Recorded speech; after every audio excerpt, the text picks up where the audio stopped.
ಇದ್ದಾರೆ.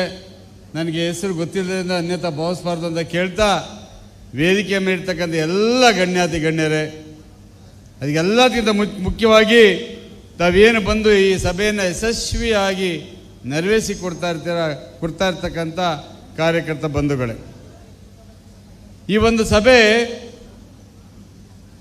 ಡಿಜಿಟಲ್ ಸದಸ್ಯತ್ವ ನೋಂದಣಿ ಸಭೆ. ನಮ್ಮ ಪಕ್ಷದ ಸದಸ್ಯರುಗಳನ್ನ ನೋಂದಣಿ ಮಾಡಿಸ್ಕೊಳ್ತಕ್ಕಂಥ ಸಭೆ. ಇದು ಯಶಸ್ವಿ ಆಗಬೇಕು ಅಂದರೆ ತಾವು ಈ ಕ್ಷಣದಿಂದಲೇ ಈಗಾಗಲೇ ತಮಗೆ ನಂಬರ್ ಗೊತ್ತಿರ್ತದೆ, ಆ ನಂಬರ್ಗೆ ಮಿಸ್ ಕಾಲ್ ಕೊಡಿ, ತಮಗೊಂದು ಲಿಂಕ್ ಬರ್ತದೆ, ಅದರ ಮೂಲಕ ತಾವು ತಕ್ಷಣ ಸದಸ್ಯನ ನೋಂದಣಿಗೆ ಮಾಡ್ಕೋಬೇಕು. ಈಗ ಬಂದಿರ್ತಕ್ಕಂಥ ಇಲ್ಲಿರ್ತಕ್ಕಂಥ ಸುಮಾರು ಸಾವಿರಾರು ಮಂದಿ ಇದ್ದೀರಿ. ಈಗಲೇ ಮೊಬೈಲ್ ತೆಗೆದು 9964002028 ನಮ್ಮ ಗುರಿ 2028. ಅದನ್ನು ಇಟ್ಕೊಂಡು ನಿಖಿಲ್ ಕುಮಾರಸ್ವಾಮಿ ಅವರು ಇವತ್ತು ರಾಜ್ಯಾದ್ಯಂತ 58 ದಿವಸಗಳ ಕಾಲ ಪ್ರವಾಸವನ್ನು ಮಾಡಿ ಪಕ್ಷವನ್ನು ಸಂಘಟನೆಯನ್ನು ಮಾಡ್ತಾ ಇರ್ತಕ್ಕಂಥ ತಾವೆಲ್ಲ ನೋಡ್ತಾ ಇದ್ದೀವಿ. ಇದು ಒಂದು ರಾಷ್ಟ್ರೀಯ ಪಕ್ಷ ಅಲ್ಲ, ಇದು ಪ್ರಾದೇಶಿಕ ಪಕ್ಷ. ಪ್ರಾದೇಶಿಕ ಪಕ್ಷ ಕಟ್ತಕ್ಕಂಥದ್ದು ಅಷ್ಟು ಸುಲಭ ಅಲ್ಲ. ಹಲವಾರು ಮಹಾನುಭಾವರು, ಬಂಗಾರಪ್ಪನಂತವರು, ಯಡಿಯೂರಪ್ಪನಂತವರು, ಹಲವಾರು ಮಂದಿ ಪ್ರಾದೇಶಿಕ ಪಕ್ಷವನ್ನು ಕಟ್ಟಕ್ಕೋಗಿ ಕೊನೆಗೆ ಅದನ್ನು ರಾಷ್ಟ್ರೀಯ ಪಕ್ಷದಲ್ಲಿ ಸೇರಿಸಿರ್ತಕ್ಕಂಥ ತಾವೆಲ್ಲ ನೋಡ್ತಾ ಇದ್ದೀರಿ. ಆದರೆ ದೇವೇಗೌಡರು ಭದ್ರ ಬುನಾದಿಯನ್ನು ಹಾಕೊಟ್ಟಿರ್ತಕ್ಕಂಥ ಪಕ್ಷ. ಈ ಪಕ್ಷವನ್ನು ಕಟ್ಟಲೇಬೇಕು, ಪ್ರಾದೇಶಿಕತ್ವವನ್ನು ಮೆರೆಸಲೇಬೇಕು, ಜನರ ಸಮಸ್ಯೆಯನ್ನು ಪ್ರಾದೇಶಿಕ ಪಕ್ಷಗಳ ಮೂಲಕ ಮಾತ್ರ ತೀರ್ಮಾನ ಮಾಡ್ಕೋಬೇಕು ಅಂತಕ್ಕಂಥದ್ದು ಅವರ ಗುರಿ. ಇವತ್ತು ನೋಡ್ತಾ ಇದ್ದೀರಿ ನಮ್ಮ ಈ ಸೌತ್ ಇಂಡಿಯಾಗೆ ಬಂದರೆ ಕರ್ನಾಟಕ ಇಲ್ಲ ತೆಲಂಗಾಣ ಬಿಟ್ಟರೆ ಇನ್ನೆಲ್ಲಿ ಕಾಂಗ್ರೆಸ್ ಪಕ್ಷ ಸರ್ಕಾರಕ್ಕಿದೆ? ಎಲ್ಲ ಇರ್ತಕ್ಕಂಥ ಪ್ರಾದೇಶಿಕ ಪಕ್ಷಗಳು. ಯಾಕೆ ಅಂದರೆ ಪ್ರಾದೇಶಿಕ ಪಕ್ಷಗಳಿಗೆ ಅಲ್ಲಿರ್ತಕ್ಕಂಥ ಸ್ಥಳೀಯ ಅಡೆತಡೆಗಳು, ತೊಂದರೆಗಳು, ಕಷ್ಟ ಸುಖಗಳು ಗೊತ್ತಿರ್ತಕ್ಕಂಥದ್ದು. ರಾಷ್ಟ್ರೀಯ ಪಕ್ಷದವರಿಗೆ ಪ್ರತಿಯೊಂದು ವಿಷಯಕ್ಕೂ ಅವರು ದೆಹಲಿಗೆ ಹೋಗಬೇಕಾಗ್ತದೆ. ಅಲ್ಲಿಂದ ಅವ್ರು ಏನು ಪರ್ಮಿಷನ್ ತೆಗೆದುಕೊಂಡು ಬಂದು ಪ್ರತಿಯೊಂದಕ್ಕೂ ಅಲ್ಲಿಂದ ಪರ್ಮಿಷನ್ ತಗೋಬೇಕಾಗ್ತದೆ. ಆದರೆ ನಮ್ದು ಆ ರೀತಿ ಇಲ್ಲ. ನಮ್ಮದು ಹೈಕಮಾಂಡ್ ಬೆಂಗಳೂರಿನಲ್ಲೇ ಇರ್ತದೆ. ಯಾವಾಗ ಬೇಕಾದರೂ ಕೆಲಸವನ್ನು ಕಾರ್ಯಗಳನ್ನ ಮಾಡಿಸ್ಕೋಬೇಕಾಗ್ತದೆ. ಇವತ್ತು ನಿಖಿಲ್ ಕುಮಾರಸ್ವಾಮಿ ಅವರು ಪಕ್ಷದ ಸಂಘಟನೆ ಕಟ್ಟಲಿಕ್ಕೆ ಹೊರಟಿದ್ದಾರೆ. ಯುವಕರಿದ್ದಾರೆ, ಬುದ್ಧಿದ್ದಾರೆ. ಯಾರಾದರೂ ಈ ರೀತಿ ಅವರು ಸೋಲಿನಿಂದ ಯಾವತ್ತೂ ಧೃತಿಗೆಡಲಿಲ್ಲ. ಅವ್ರು ಸೋತ್ ಮಾರ್ರೆಗೆ ನಾನು ಪಕ್ಷವನ್ನು ಸಂಘಟನೆ ಮಾಡ್ತೀನಿ ಅಂತಕ್ಕಂಥದ್ದನ್ನ ನಾವು ಹೇಳಿದ್ದೀವಿ ಅವ್ರಿಗಾಗಲೇ. ಅಮೆರಿಕದ ಮಾಜಿ ಅಧ್ಯಕ್ಷ ಅಬ್ರಹಾಂ ಲಿಂಕನ್ ಅವರು 9 ಬಾರಿ ಸೋತರು. 10ನೇ ಬಾರಿಗೆ ಅವರು ಅಮೆರಿಕದ ಅಧ್ಯಕ್ಷರಾದರು. ಸೋಲಿಂದ ನಾವು ಧೃತಿಗೆಟ್ಟಿಲ್ಲ. ಸೋಲ ವ್ಯಾಖ್ಯಾಸೋದಕ್ಕೆ ಹಲವಾರು ಕಾರಣಗಳಿರ್ತಕ್ಕಂಥದ್ದು. ತಾವೆಲ್ಲ ದಯಮಾಡಿ ಅರ್ಥ ಮಾಡ್ಕೋಬೇಕು. ಈ ಒಂದು ಕೆಟ್ಟ ಸರ್ಕಾರ, ಸಿದ್ದರಾಮಯ್ಯನವರ ನೇತೃತ್ವದ ಕಾಂಗ್ರೆಸ್ ಸರ್ಕಾರ ಇವತ್ತೇನು ಕರ್ನಾಟಕದಲ್ಲಿದೆ, ಅದರ ಪರಮಾವಧಿಯನ್ನು ಮೀರಿಬಿಟ್ಟಿದೆ. ದುರಹಂಕಾರದಿಂದ, ಭ್ರಷ್ಟಾಚಾರದಿಂದ ಕೂಡಿರ್ತಕ್ಕಂಥ ಸರ್ಕಾರವನ್ನು ಬಹುತೇಕ ನೀವಿನ ಮುಂದಿನ ಯಾವ ಶತಮಾನದಲ್ಲೂ ನೋಡಲಿಕ್ಕಾಗೋದಿಲ್ಲ. ಕೇವಲ ಒಂದೇ ಒಂದು ಅಭಿವೃದ್ಧಿ ಕಾರ್ಯಗಳನ್ನ ಮಾಡ್ತಾ ಇಲ್ಲ. ಅದನ್ನು ನಾವು ಹೇಳ್ತಾ ಇಲ್ಲ, ಅವರ ಪಕ್ಷದ ಸದಸ್ಯರು ಹೇಳ್ತಾ ಇರ್ತಕ್ಕಂಥದ್ದು ದಿವಸ ನೀವು ಮಾಧ್ಯಮಗಳಲ್ಲಿ ನೋಡ್ತಾ ಇದ್ದೀರಿ. ಸ್ಥಳೀಯ ಶಾಸಕರೊಬ್ಬರು ನೇರವಾಗಿ ಮೊನ್ನೆ BR ಪಾಟೀಲ್ ಅವರು ಹೇಳಿರ್ತಕ್ಕಂಥದ್ದು ಕೇಳ್ತಾ ಇದ್ದೀರಿ. ಇವತ್ತು ರಾಜು ಕಾಗೆ ಅವ್ರು ಏನು ಹೇಳ್ತಾ ಇದ್ದಾರೆ ಕೇಳ್ತಾ ಇದ್ದೀರಿ. ಅವರ ಶಾಸಕರುಗಳು ಅಲ್ಲಿ ಕಿತ್ತಾಟ ನಡೀತಾ ಇರ್ತಕ್ಕಂಥದ್ದು. ಕಾಂಗ್ರೆಸ್ ಪಕ್ಷದವರು ಹೇಳ್ತಾರೆ, ನಾವು 5 ಗ್ಯಾರಂಟಿಗಳನ್ನ ಕೊಟ್ಟಿದ್ದೀವಿ, ನಾವು ಸರ್ಕಾರ ನಡೆಸ್ತಾ ಇದ್ದೀವಿ ಅಂತಕ್ಕಂಥದ್ದನ್ನ. ನಾನು ಅವ್ರಿಗೆ ಒಂದು ಪ್ರಶ್ನೆ ಮಾಡಿದೆ, ಎಲ್ಲಿ ನೀವು 5 ಗ್ಯಾರಂಟಿಗಳನ್ನ ಕೊಟ್ಟಿದ್ದೀರಿ? ಸಿದ್ದರಾಮಯ್ಯನವರು ಹೇಳಿದ್ರು, ಮೈಸೂರಿನಲ್ಲಿ ಸಿದ್ದರಾಮಯ್ಯ ಉಂಡಿನಲ್ಲಿ ನಮ್ಮವ್ವ ಅನ್ನ ಹಾಕ್ತಿರ್ಲಿಲ್ಲ, ನನಗೆ ಕಷ್ಟ ಗೊತ್ತು, ಜನ ಎಲ್ಲ ಅನ್ನ ಊಟ ಮಾಡಲಿ ಅಂತ 10 kg ಅಕ್ಕಿ ಕೊಡ್ತೀನಿ ಅಂತಕ್ಕಂಥ ಘೋಷಣೆ ಮಾಡಿದ್ರು ತಾನೆ. ಚುನಾವಣೆ ಮಾಡಲಿಲ್ವೋ? ಕರೋನಾ ಬಂದಂಥ ಸಂದರ್ಭದಲ್ಲಿ ಮೋದಿಯವರು ಈ ಭಾಗಕ್ಕೆ 5 kg ಅಕ್ಕಿ, 2 kg ಗೋಧಿನ ಇವತ್ತು ಕೊಡ್ತಾ ಇದ್ದಾರೆ. ಈಗ ಸಿದ್ದರಾಮಯ್ಯನವರು 10 kg ಸೇರಿಸ್ಕೊಟ್ರೆ ಎಷ್ಟು ಕೊಡಬೇಕಾಗಿತ್ತು ನಿಮಗೆ? 15 kg ಕೊಡಬೇಕಿತ್ತಾನೆ. ಕೊಡ್ತಾ ಇದ್ದಾರಾ? ಎಲ್ಲಿ ಇವರು ಫ್ರೀಗೆ ಈ ಬಿಟ್ಟಿ ಗ್ಯಾರಂಟಿಗಳನ್ನ ಕೊಡ್ತಾ ಇದ್ದಾರೆ? ಹೇಳಿದ್ರು, ಕಾಕಾ ಸಾಹೇಬ್ರೆ ನಿಮಗೂ 100 ಯೂನಿಟ್ ಕರೆಂಟು, ಮಾದೇವಪ್ಪ ನಿನಗೂ 100 ಯೂನಿಟ್ ಕರೆಂಟು ಅಂತ ಹೇಳಿದ್ರು. ಯಾರಿಗೆ 100 ಯೂನಿಟ್ ಕರೆಂಟ್ ಕೊಡ್ತಾ ಇದ್ದಾರೆ ಅವ್ರು ತೋರಿಸ್ತೀವಿ. ಇವತ್ತು ಹಳ್ಳಿಗಳಲ್ಲಿ ಯಾರೂ ಸಹ 100 ಯೂನಿಟ್ ಕರೆಂಟ್ನ ಉಪಯೋಗಿಸೋದಿಲ್ಲ. ಅವ್ರು 20-30 ಯೂನಿಟ್ ಉಪಯೋಗಿಸೋದು ಹೆಚ್ಚು. ಇವತ್ತು ಸಹ ತಾವೆಲ್ಲ ಕರೆಂಟ್ ಚಾರ್ಜ್ ಕಟ್ತಾ ಇದ್ದೀರಿ. 2023ರಲ್ಲಿ 1 ಯೂನಿಟ್ಗೆ 2025 ರೂಪಾಯಿ ಇದ್ದಂಥ 1 ಯೂನಿಟ್ಗೆ 2000 ಕರೆಂಟನ್ನ ಇವತ್ತು ₹7.25 ಮಾಡಿ ನಾನು ಫ್ರೀ ಕೊಟ್ಟೆ ಅಂತಕ್ಕಂಥ ಎದೆ ತಟ್ಟಿ ಹೇಳ್ತಾ ಇದ್ದಾರೆ. ಇದನ್ನು ನಂಬ್ತೀರಾ ನೀವು? ಇವತ್ತು ಹೇಳ್ತಾರೆ ಮಹಿಳೆಯರಿಗೆ ನಾವು ಫ್ರೀ ಉಚಿತವಾಗಿ ಬಸ್ ಬಿಟ್ಟಿದ್ದೀವಿ ಅಂತಕ್ಕಂಥದ್ದನ್ನ. ಅವತ್ತು 2023 ಬೀದರಿಂದ ಗುಲ್ಬರ್ಗಕ್ಕೆ ಎಷ್ಟಿತ್ತು ಬಸ್ ಚಾರ್ಜು? ಇವತ್ತೆಷ್ಟಾಗಿದೆ? ಅದು ಗಂಡಂತ ಕಿತ್ತಿ ಹೆಂಡತಿ ಫ್ರೀ ಕೊಡ್ತಕ್ಕಂಥದ್ದು. ಒಂದಿಗೆ ಡಬಲ್ ಮಾಡಿದ್ದಾರೆ. ಇದನ್ನು ಬರೀ ಸುಳ್ಳನ್ನು ಹೇಳ್ತಾ ಇರ್ತಾರೆ.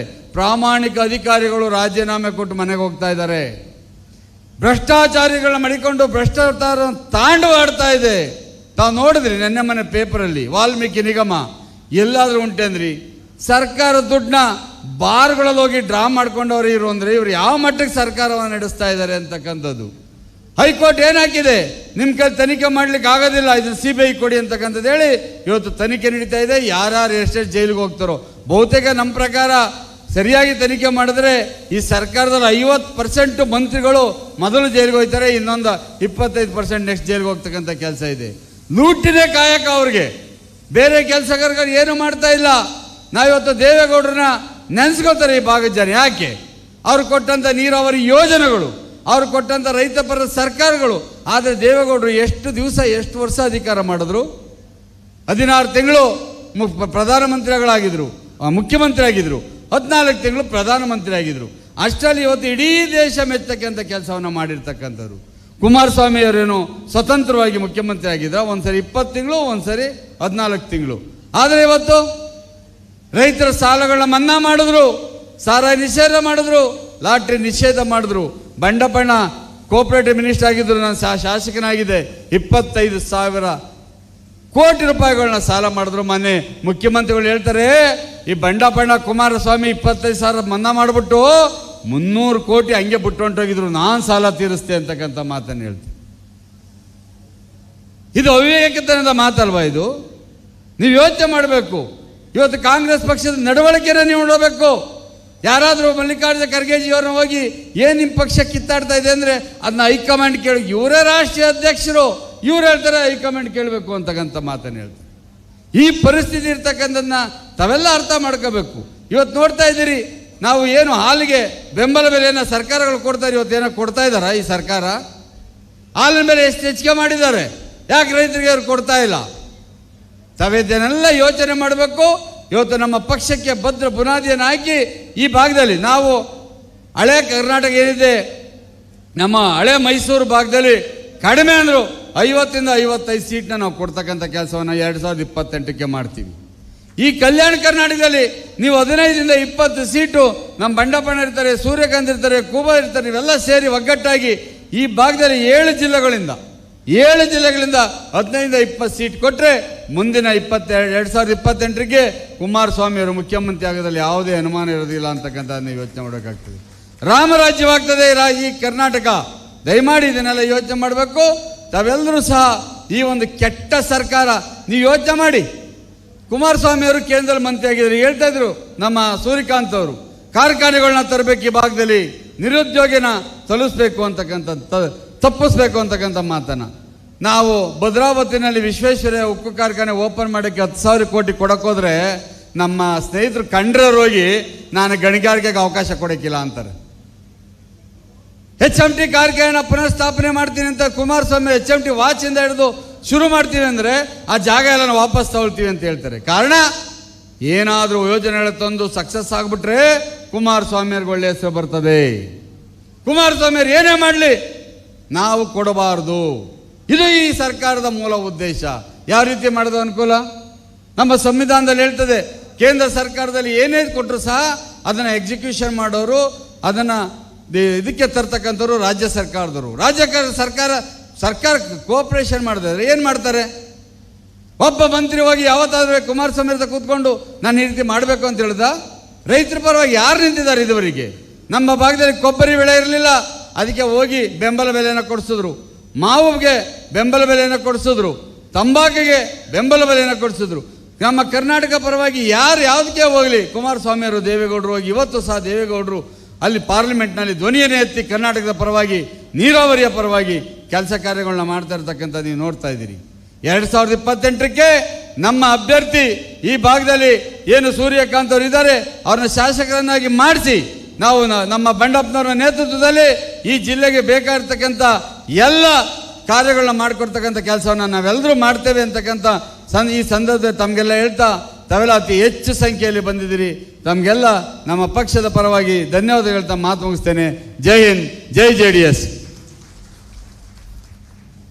ಬೀದರಿಂದ ನಾಗಮಂಗಲ ಬಹಳ ದೂರ, ದಾರಿ ದೂರ ಇದ್ದ ಸಹಿತ JDS ಪ್ರೀತಿ ಹತ್ರ ಇದೆ. ಹತ್ರ ಇದಕ್ಕ ನಮ್ಮ ನಿಖಿಲ್ ಅವರು ಎತ್ತರ ಬೆಳೀತಾರೆ. ನಿಮ್ಮ ಜೋರಾದ ಚಪ್ಪಾಳೆ ಈಗ ಬಂಡೆಪ್ಪ ಕಾಶಂಪುರವರು ಮಾಜಿ